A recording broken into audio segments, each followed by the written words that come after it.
மனிதர்களா பிறந்த ஒவ்வொருவருக்கும் லட்சியங்களும் ஆசைகளும் நிறைய இருக்கும். அப்படி நம்ம கஷ்டப்பட்டு அதை நோக்கி முன்னேறி போகும்போது அதை பார்க்குற மற்றவர்களுக்கு சிலருக்கு ஏக்கமாகவும் சிலருக்கு பொறாமையாகவும் இருக்கும். இப்படி அவங்களோட பொறாமை உணர்ச்சியை அவங்க வெளிப்படுத்துறதுக்கு பேரு தான் கண்திருஷ்டி. அடுத்தவங்க நம்மளை பார்க்குற பார்வையை நம்மளால மாற்ற முடியாது. ஆனா நம்ம மற்றவங்களை பொறாமை இல்லாம நல்ல எண்ணங்களோட நம்மளோட கடமையை செஞ்சுட்டு இந்த கண்திருஷ்டில நம்மளை காப்பாத்திக்கிட்டாலே போதும்.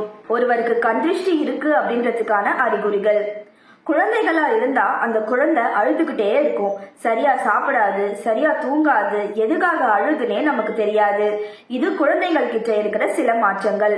பெரியவர்களா இருந்தா நமக்கு கண்திருஷ்டி இருக்குன்னு தெரியாமலேயே நம்ம செயல்பட்டு இருப்போம். முதல்ல நமக்கு உடம்பு அசதியா இருக்கும். சாதாரணமா நம்ம எல்லா வேலையும் இழுத்து போட்டு செஞ்சிருப்போம். ஆனா அதீதமா கண்திருஷ்டி இருக்கிறப்ப சின்னதா ஒரு வேலை கூட நம்மளால செய்ய முடியாது. படுத்துக்கிட்டே இருக்கலாம், தூங்கிக்கிட்டே இருக்கலான்ற போல இருக்கும். எதுலயும் பெருசா நாட்டம் இருக்காது, சரியா சாப்பிட முடியாது, சாப்பிட்டா பிடிக்காது, சில பேருக்கு சரியா தூங்க கூட முடியாது, எடுத்த வேலை முடியவே முடியாது, ஒண்ணு ரொம்ப இழுத்தடிக்கும், இல்லனா அந்த வேலையை துவங்கவே முடியாது. இதையும் தாண்டி கைக்கு எச்ச மாதிரி வந்து ஆனா கை நழுவி போயிடும்.